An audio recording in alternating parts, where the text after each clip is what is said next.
యోహాను సువార్త 12వ అధ్యాయము. కాబట్టి యేసు తాను మృతులలో నుండి లేపిన లాజరు ఉన్న బేతనీయకు పస్కా పండుగకు 6 దినములు ముందుగా వచ్చెను. అక్కడ వారు ఆయనకు విందు చేసిరి. మార్త ఉపచారము చేసెను. లాజరు ఆయనతో కూడా భోజనమునకు కూర్చున్న వారిలో ఒకడు. అప్పుడు మరియ మిక్కిలి విలువగల అచ్చ జటామాంసి అత్తరు 1 సేరున్నర ఎత్తు తీసుకొని యేసు పాదములకు పూసి తన తల వెంట్రుకలతో ఆయన పాదములు తుడిచెను. ఇల్లు ఆ అత్తరు వాసనతో నిండెను. ఆయన శిష్యులలో ఒకడు, అనగా ఆయనను అప్పగింపనయ్యున్న ఇస్కరియోతు యూదా, ఈ అత్తరెందుకు 300 దేనారములకు అమ్మి బీదలకు ఇయ్యలేదనెను. వాడిలాగు చెప్పినది బీదల మీద శ్రద్ధ కలిగి కాదు గాని, వాడు దొంగయ్యుండి తన దగ్గర డబ్బు సంచి యుండినందున అందులో వేయబడినది దొంగిలించుచూ వచ్చెను గనుక అలాగు చెప్పెను. కాబట్టి యేసు, నన్ను పాతిపెట్టు దినమునకు ఆమెను దీని నుంచుకొననీయుడి. బీదలు ఎల్లప్పుడూ మీతో కూడా ఉందురు గాని నేనెల్లప్పుడూ మీతో ఉండనని చెప్పెను. కాబట్టి యూదులలో సామాన్య జనులు ఆయన అక్కడ ఉన్నాడని తెలుసుకొని యేసును చూచుటకు మాత్రమే గాక మృతులలో నుండి ఆయన లేపిన లాజరును కూడా చూడవచ్చిరి. అతనిని బట్టి యూదులలో అనేకులు తమ వారిని విడిచి యేసునందు విశ్వాసముంచిరి గనుక ప్రధాన యాజకులు లాజరును కూడా చంపనాలోచన చేసిరి. మరునాడు ఆ పండుగకు వచ్చిన బహుజనసమూహము యేసు యెరూషలేమునకు వచ్చుచున్నాడని విని ఖర్జూరపు మట్టలు పట్టుకొని ప్రభువును ఎదుర్కొనబోయి, జయము, ప్రభువు పేరట వచ్చుచున్న ఇశ్రాయేలు రాజు స్తుతింపబడునుగాక అని కేకలు వేసిరి. సియోను కుమారి, భయపడకుము, ఇదిగో నీ రాజు గాడిద పిల్ల మీద ఆసీనుడై వచ్చుచున్నాడు అని వ్రాయబడిన ప్రకారము యేసు ఒక చిన్న గాడిదను కనుగొని దాని మీద కూర్చుండెను. ఆయన శిష్యులు ఈ మాటలు మొదట గ్రహింపలేదు గాని యేసు మహిమపరచబడినప్పుడు అవి ఆయనను గూర్చి వ్రాయబడిననియు వారాయనకు వాటిని చేసిరనియు జ్ఞాపకమునకు తెచ్చుకొనిరి. ఆయన లాజరును సమాధిలో నుండి పిలిచి మృతులలో నుండి అతని లేపినప్పుడు ఆయనతో కూడా ఉండిన జనులు సాక్ష్యం ఇచ్చిరి. అందుచేత ఆయన ఆ సూచక క్రియ చేసెనని జనులు విని ఆయనను ఎదుర్కొనబోయిరి. కావున పరిసయ్యులు ఒకరితో ఒకరు, ఆయన మన ప్రయత్నములెట్లు నిష్ప్రయోజనమైపోయెనో చూడుడి, ఇదిగో లోకము ఆయన వెంట పోయినదని చెప్పుకొనిరి.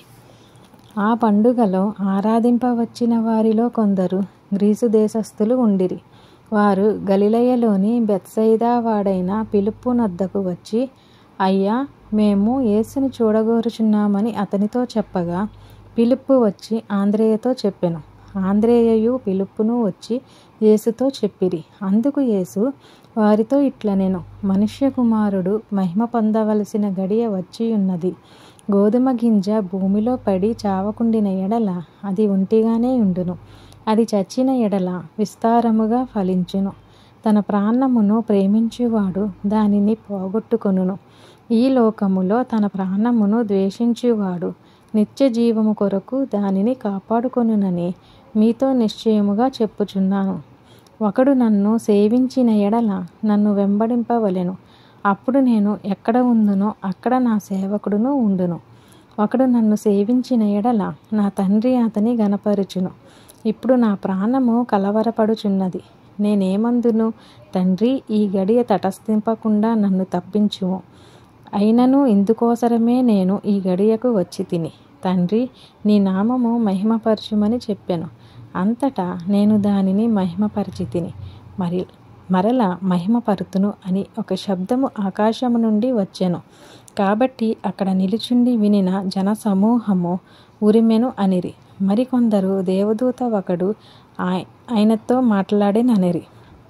అందుకు యేసు, ఈ శబ్దము నా కొరకు రాలేదు, మీ కొరకే వచ్చెను. ఇప్పుడు ఈ లోకమునకు తీర్పు జరుగుచున్నది. ఇప్పుడు ఈ లోకాధికారి బయటకు త్రోసివేయబడును. నేను భూమి మీద నుండి పైకెత్తబడిన ఎడల అందరినీ నా యొద్దకు ఆకర్షించుకొందునని చెప్పెను. తాను ఏ విధముగా మరణము పొందవలసి ఉండెనో సూచించుచు ఆయన ఈ మాట చెప్పెను. జనసమూహము క్రీస్తు ఎల్లప్పుడూ ఉండునని ధర్మశాస్త్రము చెప్పుట వింటిమి. మనుష్య కుమారుడు పైకెత్తబడవలెనని నీవు చెప్పుచున్న సంగతి ఏమిటి? మనుష్య కుమారుడగు ఈయన ఎవరని ఆయననడిగిరి. అందుకు యేసు, ఇంకా కొంతకాలము వెలుగు మీ మధ్య ఉండును. చీకటి మిమ్మును కమ్ముకొనుకొండునట్లు మీకు వెలుగు ఉండగానే నడువుడి. చీకటిలో నడుచువాడు తాను ఎక్కడికి పోవచున్నాడో ఎరుగడు. మీరు వెలుగు సంబంధులగునట్లు మీకు వెలుగుండగానే వెలుగునందు విశ్వాసముంచుడని వారితో చెప్పెను. యేసు ఈ మాటలు చెప్పి వెళ్ళి వారికి కనబడకుండా దాగి ఉండెను. ఆయన వారి ఎదుట ఇన్ని సూచక క్రియలు చేసినను వారాయన యందు విశ్వాసముంచరైరి. ప్రభువా, మా వర్తమానము నమ్మిన వాడెవడు? ప్రభువు యొక్క బాహువు ఎవనికి బయలుపరచబడెను అని ప్రవక్త అయిన యెషయా చెప్పిన వాక్యము నెరవేరునట్లు ఇది జరిగెను. ఇందుచేత వారు నమ్మలేకపోయిరి. ఏలయనగా వారు కన్నులతో చూచి హృదయముతో గ్రహించి మనస్సు మార్చుకొని నా వలన స్వస్థపరచబడకుండునట్లు ఆయన వారి కన్నులకు అంధత్వము కలుగజేసి వారి హృదయము కఠినపరిచెను అని యెషయా మరి ఒక చోట చెప్పెను. యెషయా ఆయన మహిమను చూచినందుకు ఆయనను గూర్చి ఈ మాటలు చెప్పెను. అయినను అధికారులలో కూడా అనేకులు ఆయన యందు విశ్వాసముంచిరి గాని సమాజములో నుండి వెలివేయబడుదురేమో అని పరిసయ్యులకు భయపడి వారు ఒప్పుకొనలేదు. వారు దేవుని మెప్పు కంటే మనుష్యుల మెప్పును ఎక్కువగా అపేక్షించిరి. అంతటా యేసు బిగ్గరగా ఇట్లనెను, నా యందు విశ్వాసముంచివాడు నా యందు కాదు, నన్ను పంపిన వాని యందే విశ్వాసముంచుచున్నాడు. నన్ను చూచువాడు నన్ను పంపిన వానినే చూచుచున్నాడు. నా యందు విశ్వాసముంచు ప్రతివాడు చీకటిలో నిలిచి ఉండకుండునట్లు నేను ఈ లోకమునకు వెలుగుగా వచ్చియున్నాను. ఎవడైనను నా మాటలు వినియు వాటిని గైకొనకుండిన ఎడల నేనతనికి తీర్పు తీర్చును. నేను లోకమునకు తీర్పు తీర్చుటకు రాలేదు గాని లోకమునకు రక్షించుటకే వచ్చితిని.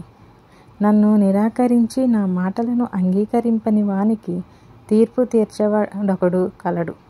నేను చెప్పిన మాటయే అంత్యదినమందు వానికి తీర్పు తీర్చును. ఏలయనగా నా అంతట నేనే మాట్లాడలేదు. నేను ఏమనవలెనో ఏమి మాట్లాడవలెనో దానిని గూర్చి నన్ను పంపిన తండ్రియే నాకు ఆజ్ఞ ఇచ్చి ఉన్నాడు. మరియు ఆయన ఆజ్ఞ నిత్య జీవమని నేను ఎరుగుదును గనుక నేను చెప్పు సంగతులను తండ్రి నాతో చెప్పిన ప్రకారము చెప్పుచున్నానెను. దేవుడు ఈ వాక్యమును దీవించునుగాక. ఆమేన్. ప్రైజ్ లార్డ్ అందరికీ. ఈరోజు వాక్యం విన్నారు కదా, అలాగే ఇంకొంతమంది కూడా వినిపించండి. మన యూట్యూబ్ ఛానల్ని లైక్ చేయండి, షేర్ చేయండి, సబ్స్క్రైబ్ చేయండి. Thank you.